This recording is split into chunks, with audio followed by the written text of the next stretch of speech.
everybody. So I know I said one vlog a month, but I had an experience today and I feel like I just wanted to go ahead and talk about it and tell how it went. So I am in the process of trying to get everything set so I can eventually like buy a home. That would be really, really great if I could do that.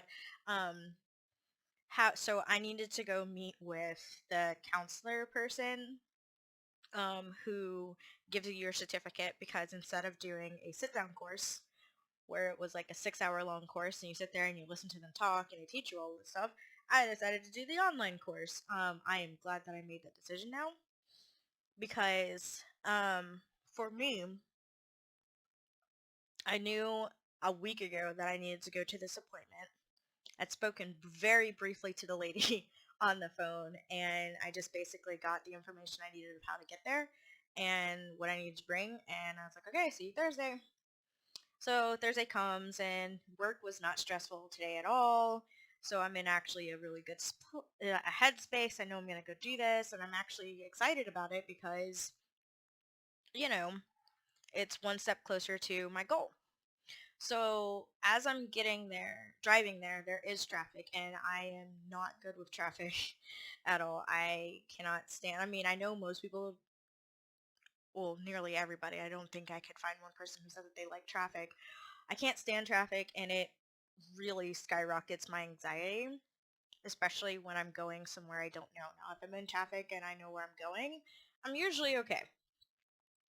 So I didn't know where I was going, so I'm listening to Google tell me where to turn and all this good stuff. I'm listening to music to keep me calm. Things are going fairly well, and then I notice that I'm coming to not like a terrible part of the neighborhood, but not a great part of the neighborhood, and I don't like this. This automatically makes me not feel comfortable. I see where I think I'm supposed to go, but it's a whole bunch of office buildings. Like it's like a two-tier type thing, and I know what suite I'm supposed to go to, but I don't. I drive past how to get into there the first time, so I'm already having anxiety, and I drove past it, so now I have to turn around. So I turn around, and I get to the parking, like go in to park, and it's really tiny and really small, and there's nowhere to park.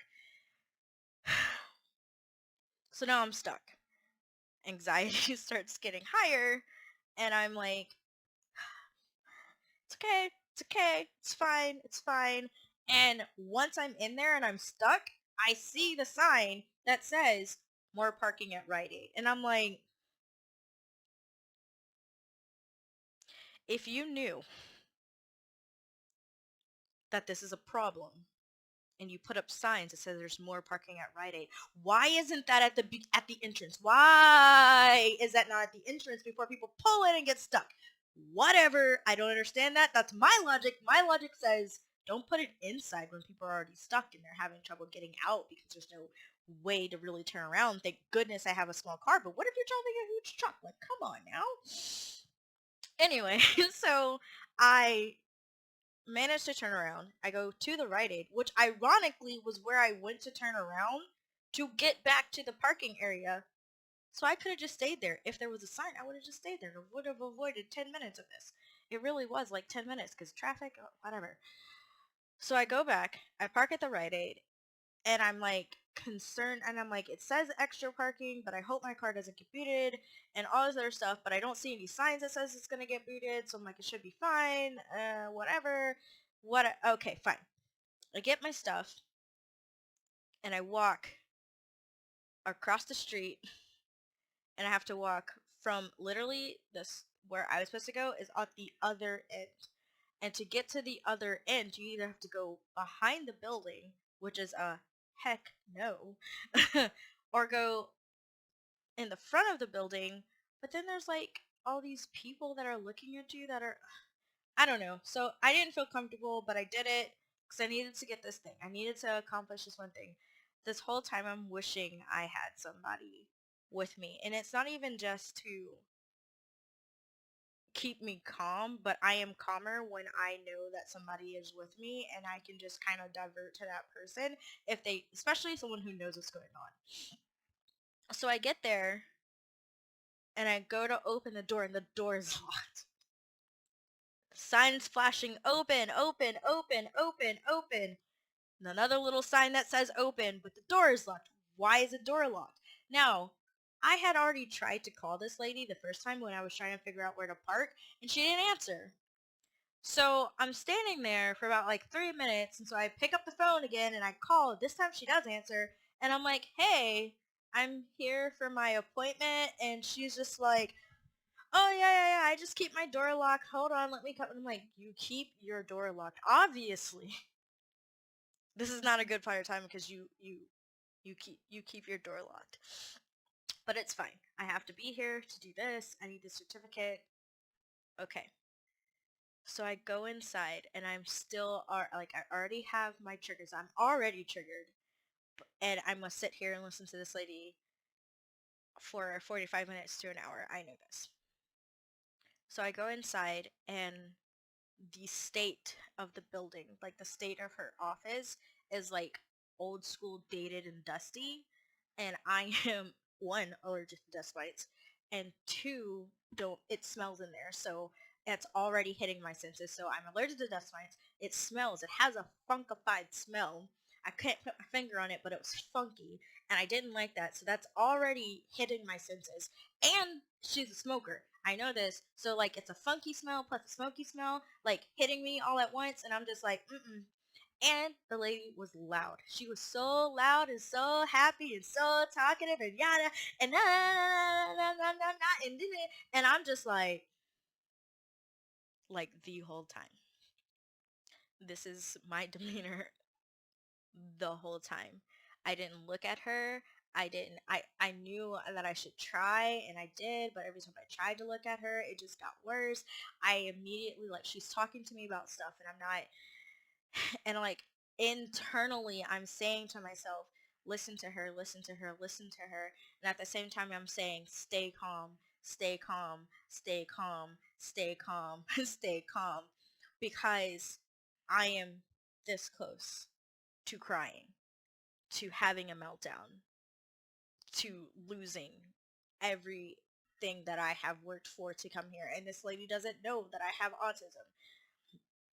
So she's talking and I don't understand something. So when I don't understand something, even if I'm wrong with what I'm about to say to you, I really want someone to allow me to finish my whole entire statement.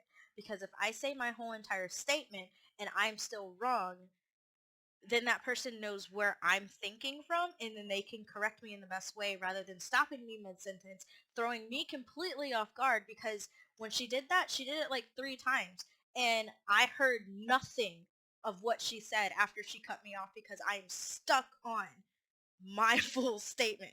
I'm stuck on it. I must get it out. So no matter, she did this 3 times before I was able to finally get it out, and my eyes are starting to burn.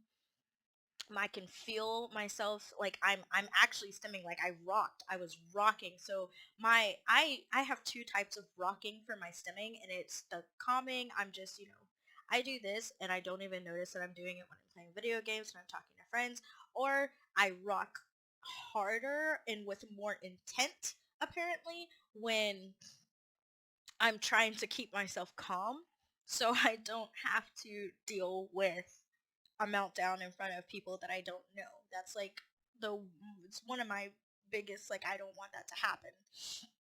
So I'm sitting there and I finally get out what I need to get out, and she's just this really nice lady. It has nothing to do with her. She has no idea that I'm autistic and that maybe she should slow down. She has no idea that her voice is actually setting me off, like the level of how loud she's talking, and she's just doing her job. And what I'm saying is, one of the reasons I wanted to go ahead and do this vlog is that people don't realize that by just meeting somebody new and they're doing their job can be a very traumatic experience, to where I was like, how am I going to get through this? And And I knew because my mother, she's my rock. She had said before that she was very busy today. And she knows me. If I call her and she doesn't answer, and that's it, I just call her once and she doesn't answer, she knows everything's fine.